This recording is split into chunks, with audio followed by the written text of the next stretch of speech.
आपको कोई ऐसा व्यक्ति मिला है कि जिसने आपसे ये शिकायत की हो कि जो धीरेन्द्र शास्त्री जी हैं उनके यहाँ पर पाखंड होता है या अंधविश्वास फैलाया जाता है? श्याम मानव जी। जी, ये पहला जो सवाल आपने पूछा है, तो ऐसे कई जी जी। लोगों ने कहा है। उसके लिए कोई उनका भक्त होना चाहिए, इसकी आवश्यकता नहीं है। काफी पत्रकारों ने मुझसे बात की यहाँ आने के बाद। मैं तो यहाँ नागपुर में आया था इंडियन साइंस कांग्रेस के लिए। मैं आजकल मुंबई रहता हूँ गए 26 सालों से। तो मुझे कहा गया कि यहाँ राम कथा का आयोजन किया गया है, कोई धीरेन्द्र कृष्ण महाराज जी का प्रवचन है। मैंने बोला अच्छी बात है, तो स्वागत योग्य बात है। फिर मुझे कहा गया कि जी ऐसा नहीं है सर, वहां दिव्य दरबार भरता है। मुझे पत्रिका भी दी गई कि ये पत्रिका है, उसमें दिव्य दरबार 7-8 तारीख को है। और दिव्य दरबार में कई दावे किए जाते हैं। वो जी। दिव्य दरबार की क्या चीज है, लोगों ने मुझे समझाने के बाद में मेरा उसकी तरफ ध्यान गया। मेरा तो पूरा ध्यान साइंस कांग्रेस की ओर था, इंडियन साइंस कांग्रेस की ओर। मैंने अपने टीम को भिड़ा दिया कि आप सब वीडियोस देखिए और उसमें क्या होता है, क्या बातें हैं, देख लीजिए। मेरी जी पूरी की पूरी टीम कानून के बारे में बहुत ट्रेंड है। महाराष्ट्र में जो जादू टोना विरोधी कानून 2013 बना है, वो 2013 के कानून के कई उल्लंघन इस वीडियोज में है, ये ध्यान में आया दिव्य दरबार के वीडियोज में। महाराज की राम कथा का कोई इससे संबंध नहीं। राम कथा का मैंने ऑलरेडी, उसमें कभी अंधविश्वास की भी बातें हैं, अंधविश्वास को फैलाने की बातें हैं, कानून के उल्लंघन की बातें हैं। इतना ही नहीं तो drugs and magic remedies act की भी उल्लंघन की बातें हैं। और महाराष्ट्र में जो ये कानून बना उसका हर शब्द मैंने फाइनल किया है। सभी पार्टियों का समर्थन प्राप्त करने के लिए पार्टियों के हेड के साथ में मैंने बातचीत कर कर उनको कन्विंस किया है। उसके साथ में करीबन 150 एमएलए के साथ में चर्चा कर कर उनको कन्विंस किया है, तब जाकर ये कानून बना है। उसके बाद में पुलिस का, थ्रू आउट महाराष्ट्र पुलिस का जो अधिकारी होते हैं उनका ट्रेनिंग भी किया है। तो मैं कानून की बहुत अच्छे जी। ढंग से बारीकियां जानता हूँ, लोगों को सिखाया है पूरे। इसमें काफी प्रशिक्षण वर्ग हुए कानून के बारे में, उसमें मेरे कार्यकर्ता सभी ट्रेंड हुए हैं। तो जब हमारे ध्यान में आया कि कानून लागू होता है और उसका काफी उल्लंघन होता है, तो महाराष्ट्र में जब ये कानून बना तो उसकी एक कमेटी गठित हुई शासन की, यानी गवर्नमेंट की। जी ये कमेटी है महाराष्ट्र जादू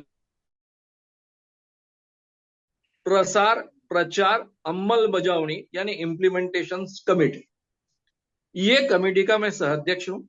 अध्यक्ष कैबिनेट मंत्री होते हैं, राज्य मंत्री इसके उपाध्यक्ष होते हैं, कमिश्नर जो है वो सदस्य सचिव होते हैं, और काफी विभागों के जो सेक्रेटरीज है वो इसके सदस्य होते हैं। तो ये कमेटी के माध्यम से ये जिम्मेदारी है कि ये कानून का प्रचार प्रसार हो, उसके जरिए साइंटिफिक टेम्पर लोगों में फैलाया जाए और साथ में इसका इम्प्लीमेंटेशन ताकत से हो। तो ये कमेटी की ओर से मैंने लिखित फॉर्म में, मैं राह देख रहा था कि 7-8 तारीख का दरबार लगे। दरबार लगने के बाद में मैंने ये कंप्लेंट लिखित फॉर्म में इस कानून के तहत जिन पर जिम्मेदारी सौंपी है वे होते हैं क्राइम एसीपी, जो शहर के प्रमुख होते हैं, जिसको हम कहते हैं दक्षता अधिकारी या विजिलेंस ऑफिसर। इस कानून के लिए उनका डेपुटेशन होता है। तो उनके तरफ ये कंप्लेंट मैंने 8 तारीख को दायर की। 9 तारीख को प्रेस कॉन्फ्रेंस की, उसके बारे में बाद में बोलूंगा। और फिर 7-8 तारीख को जो कुछ दरबार में हुआ उसके भी वीडियोज उपलब्ध हुए, महाराज जी ने प्रसारित किए, उसमें भी इसका उल्लंघन था। इसलिए 10 तारीख को फिर से रिवाइज कंप्लेंट दाखिल की कि ये वीडियोज में भी ये सब कुछ है। उसके पहले मैं नागपुर के सीपी यानी पुलिस आयुक्त जी से भी मिला था, उनको भी ये बातें सब उनके सामने रखी थी। तब मेरे ध्यान में आया कि उनके दिमाग में कहीं तो भी ज्यूरिडिक्शन का मुद्दा है, इसलिए 7-8 का जो यहाँ दरबार लगा उसके भी प्रूफ्स रखे। इसमें बार बार कानून का उल्लंघन होता है, कई धाराएं इस कानून की लागू होती है। ये कानून बहुत कड़ा कानून है, कॉग्निजिबल है, नॉन बेलेबल है। कॉग्निजिबल का मतलब होता है कि शिकायत दर्ज करने के बाद में एफआईआर दाखिल करना ही होता है।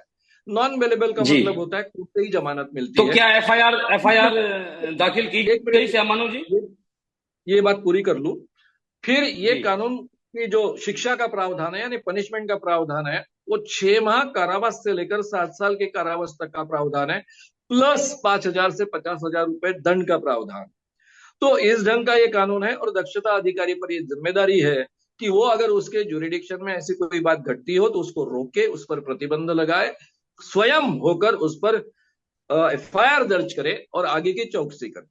ये सब उन पर जिम्मेदारी सौंपी गई है, इसलिए मैं उनके पास गया लिखित फॉर्म में, ये कमेटी के लेटर हेड पर उनके सामने मैंने ये बातें रखी, और वो रखने के बाद में उन्होंने अपना काम शुरू किया। जी।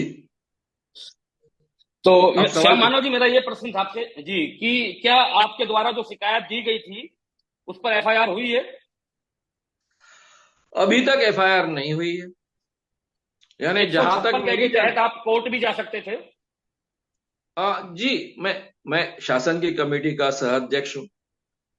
अभी जी उसके जी अध्यक्ष सामाजिक न्याय मंत्री होते हैं, लेकिन वो है नहीं, मुख्यमंत्री जी उसके अभी अध्यक्ष है। तो मेरा जी पहला कर्तव्य है, और गृह मंत्री जो है देवेंद्र जी फडणवीस है, जिनके जिम्मे जी इसका इम्प्लीमेंटेशन आता है। तो जब नागपुर की पुलिस अगर कुछ करती नहीं है, मुझे लिखित फॉर्म में जब मिलेगा, तो वो लेकर मैं इनके पास जाऊंगा ना। आखिरी में इस सिस्टम का हिस्सा हूं, तो ये सिस्टम के हिस्से के अनुसार मुझे सरकार से बात करनी होगी, गृह मंत्री जी से बात करनी होगी, उसके साथ में मुख्यमंत्री जी का क्या कहना है ये देखना पड़ेगा, और फिर उसी के बाद में आगे के स्टेप्स के बारे में सोचने का मुझे अधिकार प्राप्त होगा। उसके पहले तो हो नहीं सकता है। तो इसलिए उस स्टेप से मुझे जाना है। पुलिस को जो समय चाहिए था वो पूरा समय मिले, ये मैंने देखा है। उन पर क्या दबाव है ये भी मैं महसूस कर सकता हूं, क्योंकि इसमें क्या हो गया कि रामकथा का आयोजन करने वाले जो लोग थे वो काफी नजदीक के लोग थे, और इसलिए पॉलिटिकली बहुत से प्रेशर्स हैं, ये वस्तु स्थिति है। लेकिन देवेंद्र जी फडणवीस ये बहुत ही अच्छे गृह मंत्री है, तटस्थ व्यक्ति है, उनका मेरा अनुभव बहुत अच्छा रहा है। तो इसलिए मुझे आशा है कि जब आवश्यकता पड़ेगी तब वो कानून के जरिए जो जो करना उनके लिए कंपलसरी है कानून के तहत वो करेंगे। इसलिए पहला प्रयास तो वो करना आवश्यक है। तो इसलिए पहला प्रयास वो किया जाएगा, और उसके बाद में अगर सही माने में वो ऐसा नहीं करते हैं या फिर उनकी कोई दिक्कतें होती है तो वो कह देंगे मुझे जो करना है वो, उसके बाद में बाकी की बातें सोची जा सकती है। ये हो गया एक हिस्सा जो कानून पहलू का था, और ये जो कमेटी है शासन की उसका हिस्सा था। दूसरा है हमारा अखिल भारतीय अंधश्रद्धा निर्मूलन समिति का, जिसका मैं संस्थापक हूं। ये जी संगठन हमने 40 साल पहले शुरू शुरू किया। ये संगठन का पहला मोटो था, दुनिया का ये पहला इस ढंग का संगठन है जो कहता है कि हम भगवान के खिलाफ नहीं है, हम ईश्वर के खिलाफ, भगवान के खिलाफ नहीं है, उसी ढंग से किसी धर्म के खिलाफ भी नहीं, किसी भी धर्म के खिलाफ नहीं। जी केवल धर्म के और ईश्वर के नाम पर जो ठगी होती है, लोगों का शोषण होता है, लोगों को लूटा जाता है, या फिर उनमें अंधविश्वास फैलाया जाता है, उसके खिलाफ हमारा संगठन काम करता है। हमारे संगठन का उद्देश्य लोगों में साइंटिफिक टेम्पर, वैज्ञानिक दृष्टिकोण फैलाना है, जो हमारी कॉन्स्टिट्यूशन के तहत 51 AH के अनुसार हर व्यक्ति की ड्यूटी कही गई है। साइंटिफिक टेम्पर, वैज्ञानिक दृष्टिकोण जिसे हम कहते हैं, स्पिरिट ऑफ इंक्वायरी, चिकित्सक प्रवृत्ति, रिफॉर्म, सुधार, और ह्यूमैनिटी, मानवता, ये 4 मूल्य इस 51 AH के तहत हम पर सौंपे हैं। हमारी जो शासन की कमेटी है, जादू टोना विरोधी कायदा प्रचार प्रसार अंमलबजावनी समिति, उसको भी यही काम करना है। वो साइंटिफिक टेम्पर फैलाने का काम करती है, ये कानून के प्रचार प्रसार के माध्यम से। तो ये दोनों काम अभी एक जुड़ गए, एक ही तरीके के हो गए। लेकिन शासन की कोई कमेटी किसी को आह्वान नहीं दे सकती। हम गए 50 यानी 40 सालों से इस क्षेत्र में जो काम कर रहे हैं, तब से हम आह्वान दे रहे हैं कि जो भी बातें सिद्ध नहीं हो सकती है, विज्ञान को मान्य नहीं है, विज्ञान में आज तक सिद्ध नहीं हो चुकी है, उनको हम चैलेंज करते हैं। महाराज जी के जो वीडियोज है उसमें उनके दावे हैं कि वो भक्तों का नाम अपने आप पहचानते हैं, उनके जी पिताजी का नाम पहचानते हैं, उनका नंबर पहचानते हैं, मोबाइल नंबर, उनकी उम्र जी पहचानते हैं। काफी दावे हैं, उनमें से हमने ये 4 दावे चुने, इसलिए चुने कि इसमें कोई गड़बड़ी नहीं की जा सकती। जैसे जी नाम जो होगा वो आधार कार्ड पर जो होगा वही होगा, पिताजी का नाम आधार कार्ड पर होगा होगा, उम्र होगी वो आधार कार्ड पर होगा, और मोबाइल नंबर भी जो रजिस्टर्ड है वही होगा। ये पहले ही तय कर लेंगे, यानी उसमें गड़बड़ी की कोई गुंजाइश नहीं है। साथ में महाराज का दावा है कि वो भक्तों के घर जाकर कौन सी चीज कहाँ रखी है ये पहचान सकते हैं। वो दावे सब वीडियो में है। तो ये दावा है, तो भाई ये तो क्लेरोवायंस की क्षमता हो गई, दिव्य शक्ति हो गई, या फिर इसको और कुछ कहना है तो दिव्य दृष्टि कहते हैं। हालांकि भारतीय परंपरा में उसको अंतर्ज्ञान कहा जाता है। तो इस ढंग का अंतर्ज्ञान आज तक विज्ञान में सिद्ध नहीं हुआ। पहले हिस्से को जो अपने आप पहचानना चीजों को, उसको इंट्यूशन कहते हैं या फिर टेलीपैथी कहते हैं। ये तीनों चीजें आज तक विज्ञान में सिद्ध न हो पाई, इसलिए उसको विज्ञान में एक्सेप्टेंस नहीं है। तो ये बहुत बड़ी होगी बात, इसलिए हमने उनको चुनौती दी। ये चुनौती 40 साल से वैज्ञानिक प्रक्रिया के आधार पर फ्रॉड एंड प्रूफ कंडीशंस के तहत हम इसको अमल में लाते हैं। इसकी प्रक्रिया इस ढंग से बनाई जाती है। तो ये सब लिखित फॉर्म में प्रेस कॉन्फ्रेंस में 9 जनवरी को दिया गया सभी पत्रकारों के आगे, और मेरे कुछ पत्रकार मित्र आयोजकों से मिले हैं, उनके सामने ये रखा है। ये लिखित फॉर्म है। उसमें क्या शर्त है कि ऐन वक्त पर हम 10 व्यक्ति आपके सामने पेश करेंगे। ऐन वक्त, जी उसके पहले कौन रहेगा किसी को जानकारी नहीं रहेगी। एक पंच कमेटी रहेगी जो हमारी भी नहीं रहेगी, आपकी भी नहीं रहेगी, लेकिन दोनों के सहमति से नागपुर के बहुत ही प्रतिष्ठित व्यक्ति जो तटस्थ है, इसके बारे में किसी के मन में डाउट नहीं है, ऐसे व्यक्तियों को रखा जाएगा। शायद उसमें रिटायर्ड जजेस भी हो, और सारे नागपुर के पत्रकारों के सामने ये प्रक्रिया अमल में लाई जाए, लेकिन इस शर्तों के आधार पर। ऐन वक्त पर 10 व्यक्ति रखने के बाद में महाराज जी ने उनका नाम, उनके पिताजी का नाम, उनकी उम्र और उनके मोबाइल नंबर, इतना ही बताना है, बाकी कुछ नहीं बताना है। और साथ में जो बाजू के रूम में, पास के रूम में जो 10 चीजें रखी जाएगी, बाकायदा उसका वीडियो रिकॉर्डिंग होगा, और कोई चीज उस रूम में नहीं होगी। ये 10 चीजें कौन सी है वो उनको बताना है। ये तो प्रक्रिया महाराज जी 2 तो आपको आमंत्रित कर रहे हैं, ऐसा उनका बयान आया है कि वो आपको आमंत्रित कर रहे हैं कि जी आपका जी, स्वागत है, आप आइए। पहले मैं ये कंप्लीट कर लूं। तो ये जी 2 बार चुनौती कंप्लीट करनी होगी, और दोनों बार अगर 90% वो करेक्ट है, ये सिद्ध होता है, बताते हैं, तो फिर ये माना जाएगा कि उनमें सही माने में दिव्य शक्ति है। ये तीनों प्रकार की शक्ति है, इंट्यूशन, टेलीपैथी और क्लेरोवायंस के। और फिर हम उनके सामने 30 लाख रुपए का जो अखिल भारतीय अंधश्रद्धा निर्मूलन समिति का प्राइज है, वो अगर चाहते तो उनको दिया जाएगा। उसके लिए 3 लाख रुपए डिपॉजिट पहले रखने पड़ेगी। अगर वो पैसे नहीं चाहते, क्योंकि उनके पास करोड़ रुपए ऐसा उनका कहना है, तो ये 30 लाख रुपए क्या चीज है उनके लिए, तो पैसों के लिए नहीं, लेकिन ये बात सिद्ध करने के लिए आगे आइए। यह आह्वान हमने उसी शर्त में किया है, उसी प्रेस कॉन्फ्रेंस में किया है, और कहा है कि अगर आप 2 बार 90% करेक्ट बताते हो, तो जो मैंने आप पर आरोप किए कि आप लोगों को ठगते हो, लोगों में अंधविश्वास बढ़ाते हो, उसके लिए मैं जाहिर तरीके से आपसे माफी मांगूंगा। और जो अखिल भारतीय अंधश्रद्धा निर्मूलन समिति 40 सालों से काम कर रही है, जिसने हजारों मांत्रिकों का, बाबाओं का, शरीर में भगवान लाने वाले लोगों का और ज्योतिषियों का भंडाफोड़ किया है, एक्सपोज किया है, वो कमेटी हम हमेशा के लिए बंद कर देंगे। और मेरा भी सर फक्र से उठेगा कि एक भारतीय आदमी ने दिव्य दृष्टि सिद्ध की। क्या दिव्य दृष्टि बोलिए, अंतर्ज्ञान बोलिए, इंट्यूशन बोलिए, टेलीपैथी बोलिए, क्लेरोवायंस बोलिए, दुनिया में सिद्ध नहीं हुआ, सिद्ध हुई। और केवल यहां तक बात सीमित नहीं है, ये दिव्य दृष्टि का हम कितना फायदा ले सकते हैं, मोदी जी के लिए कितनी मदद की बात होगी। कोई भी अगर टेररिस्ट व्यक्ति बम तैयार कर रहा है, तो बम तैयार करते ही महाराज जी को पता चल जाएगा, और वहां हम रोक पाएंगे। इतना ही नहीं, तो टेररिस्ट लोग जब भी कोई अपनी बात करेंगे किसी आयोजन करने की या फिर कोई कृति करने की, तो पहले ही महाराज जी के द्वारा हमको पता चल जाएगी, और फिर पूरे भारत में एक भी टेररिस्ट एक्टिविटी नहीं होगी, एक भी बम का स्फोट नहीं होगा। इतनी बड़ी देश की सुरक्षा हो पाएगी। ये दिव्य दृष्टि या फिर अंतर्ज्ञान की दृष्टि, ये इतनी आसान बात नहीं है, बहुत बड़ी चीज है विज्ञान के क्षेत्र में। इसका उपयोग कितने बड़े पैमाने पर हो पाएगा। अमेरिकन मिलिट्री ने और रशियन मिलिट्री ने कई साल इसमें गुजारे हैं, जब कुछ मिला नहीं तो उन्होंने इसको छोड़ दिया है। तो हमें अगर एक भी व्यक्ति मिलता है, तो ये बहुत बड़ी बात है। मेरा भी सर सही माने में गर्व से ऊंचा उठेगा। एक तरफ मेरा पराभव होगा, लेकिन दूसरी तरफ उठेगा कि पूरे दुनिया में भारत ने ये बात सिद्ध की है। जी, मेरी बात हो गई। श्याम मानव जी, मैंने आपसे एक सवाल किया था, हालांकि आपने अपनी बातें रखी, लेकिन मेरा सवाल, जो मैंने वर्ड कहे थे, मैं अभी उन्हीं पर कायम हूं। मेरा यही पूछना है आपसे, क्या आपको एक भी व्यक्ति, सिंगल भी व्यक्ति एक ऐसा बीच में हो आपका आवाज गया, समझ नहीं महाराज जी पाया। के दरबार में पाखंड होता है या मेरे साथ गलत हुआ है? जी जी, मेरा वही प्रश्न है जो प्रश्न ऐसे मैंने आपसे सुन। जी जी, एक भी जो व्यक्ति आप ला सकते हैं क्या? एक भी व्यक्ति, जी श्याम मानव जी, कि जिसने आपसे शिकायत की होगी महाराज जी के दरबार में, मेरे साथ पाखंड हुआ है, गलत हुआ है, एक सिंगल व्यक्ति भी आपके पास है?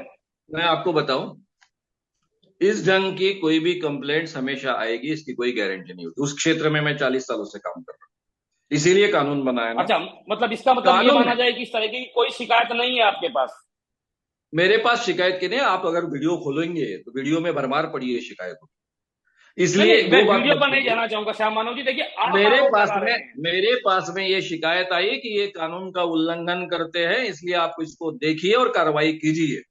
तो वो कानून का जो शिकायत आप। उल्लंघन होता है, कानून का उल्लंघन करने के लिए शिकायत देने की आवश्यकता नहीं है। जो पुलिस को ये अधिकार दिए गए हैं कि आपके जुरिडिक्शन में जब भी कानून का उल्लंघन होता है, आपने सू मोटो तो पुलिस इसकी ने स्वयं स्वयं एफआईआर ऑटो। दायर करनी है और एक्शन लेनी है। जी। देखिए, पुलिस ने अपने विवेक से क्यों नहीं किया ऐसा? फिर अगर आपको लगता है कि पुलिस की जिम्मेदारी है, कोई शिकायत करता नहीं है, एक सिंगल आदमी भी हाँ, ऐसा अगर नहीं है कि बागेश्वर धाम जी के यहाँ पर पाखंड होता है, एक सिंगल आदमी भी नहीं है, तो फिर बहुत से लोगों ने कहा किस है, तरीके से लेकिन कार्रवाई? सुनिए सुनिए, इस कानून में इस ढंग से शिकायत करने का अधिकार इधर पीड़ित व्यक्ति को होता है या पुलिस को होता है।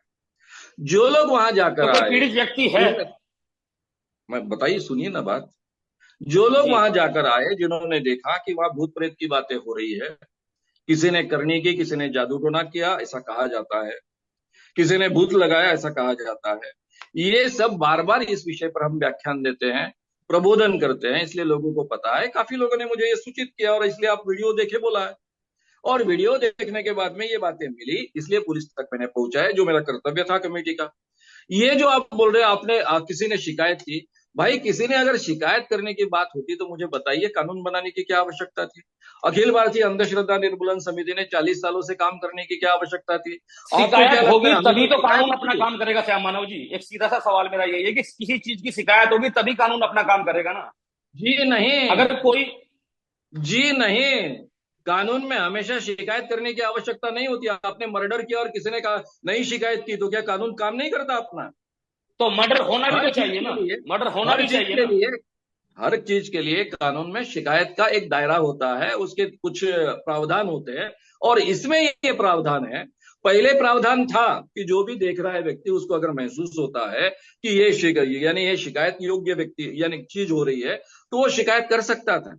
महाराष्ट्र के कई एमएलए के साथ में चर्चा होने के बाद में उन्होंने आग्रह किया कि इसका पॉलिटिकल दुरुपयोग होगा, इसलिए ऐसा मत कीजिए।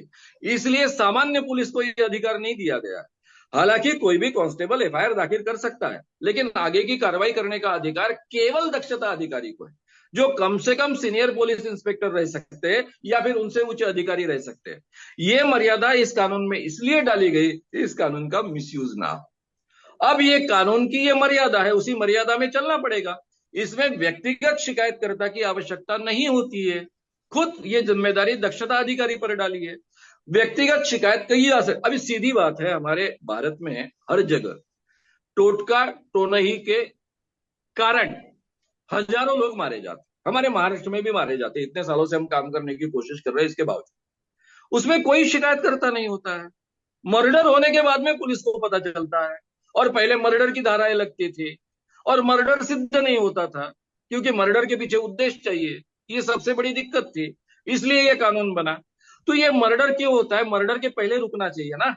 मर्डर इसलिए होता है कि सामने का व्यक्ति जब कहता है कि इसने मुझे टोटका किया है, जादू टोना किया है, तो उसके मन में ये सही में लगता है उसको कि ये टोटका जादू टोना किया है, क्योंकि किसी देवी ने कहा होता है, किसी बाबा ने कहा होता है, उसकी श्रद्धा होती है।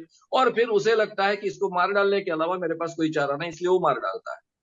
ये सिचुएशन इस कानून की है, इसीलिए इतना कड़ा कानून ये बना है कि केवल आपने ये कहना कि भूत लगाया, जादू टोना किया, टोटका किया, ये कहना इट्सल्फ कानूनन अपराध है। उसके लिए 6 माह से लेकर 7 साल की सजा का प्रावधान है। देखिए, ये बातें बिल्कुल मैंने आपकी स्पष्ट तौर से सुनी है। आपने जो व्याख्यान किया है इस पर, मैं तो इसका मतलब ये मान लिया जाए कि श्याम मानव जी के पास एक भी व्यक्ति ऐसा नहीं है जिसने ये कहा है कि मैं पीड़ित हूं। साहब जी, इसकी आवश्यकता नहीं, मैं बार बार रिपीट कर रहा हूं आपके सामने। और कई बाबाओं के भक्त होते हैं अच्छा। उनके। अभी देखिए, जी आपको सीधी सी बात कहता जी हूँ। जी यहाँ पर जी एक बाबा आए थे, सुंदरदास महाराज। जी सुंदरदास महाराज कहते थे कि 10वें मार्ग से मोक्ष प्राप्त होता है, जी। और स्त्रियों के साथ में संबंध बनाते थे। अब इसकी शिकायत कौन करेगा आपके पास? हमें जानकारी दी गई, केवल शिकायत नहीं की गई। हमने भगाया उनको यहां से, उनको एक्सपोज करके। कृपाणु अच्छा, महाराज आपका ये कहना है कि आपने भगाया है उनको वहां कृपाणु से? महाराज कृपाणु महाराज बच्चियों पर बलात्कार करते थे। अब बलात्कार नहीं था कि था, इसके बारे में डाउट हो सकता है, लेकिन हमारा कानून ऐसा है कि 18 साल उम्र के नीचे की अगर बच्ची है तो उसके साथ में संबंध बनाना बलात्कार है।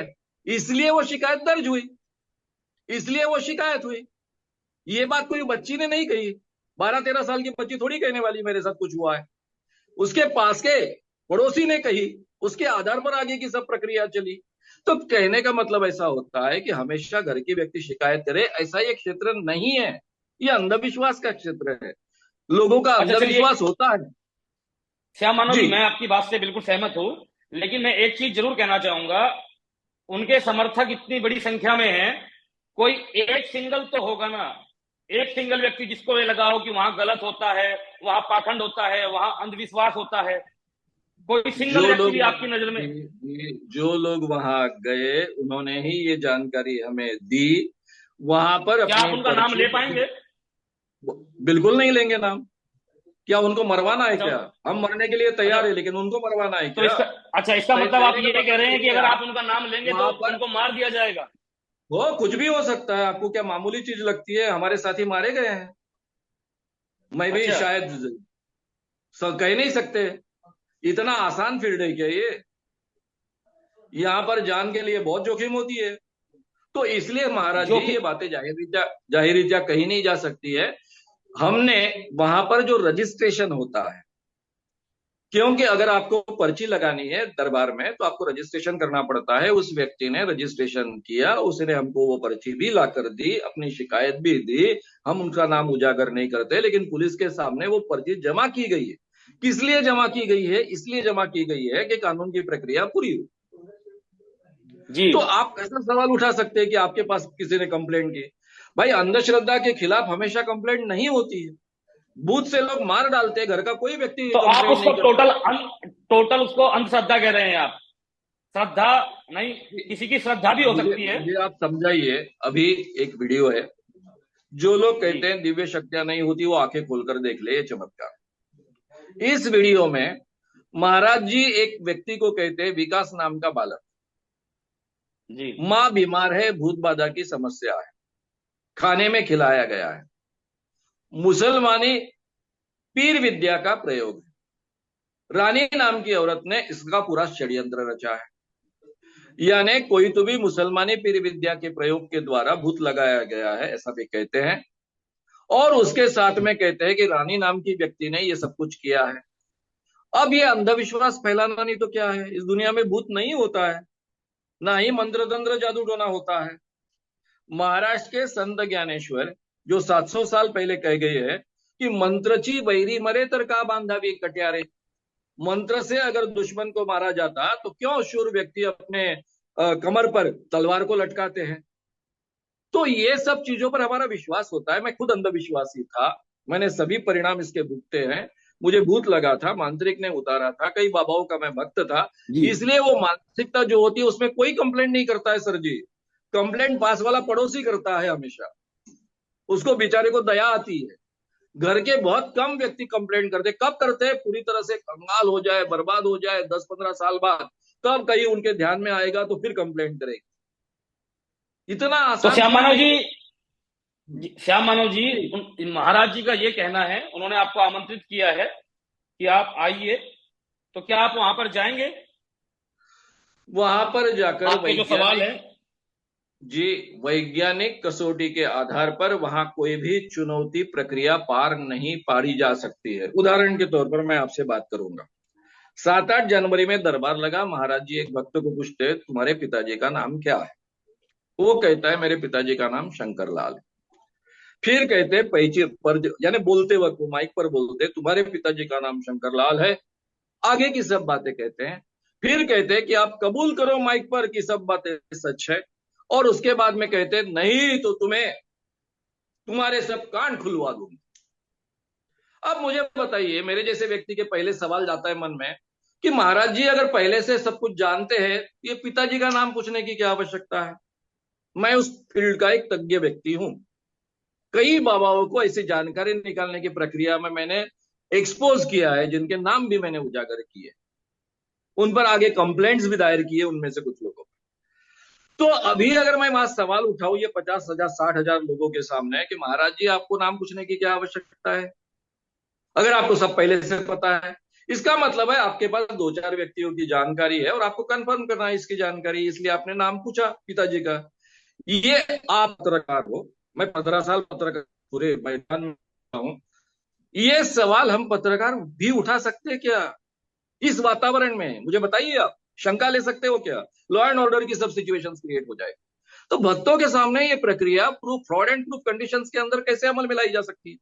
अभी जो हुआ रायपुर में पत्रकारों का, मैं हजारों लोगों के सामने भभूति बांटता, लोगों के ध्यान में नहीं आता कहां से भभूति आ रही है, कहां से मैं अंगूठी निकाल रहा हूं, कहां से मैं यानी सोने की चेन निकाल रहा हूं। बहुत सिंपल ट्रिक्स है, मैंने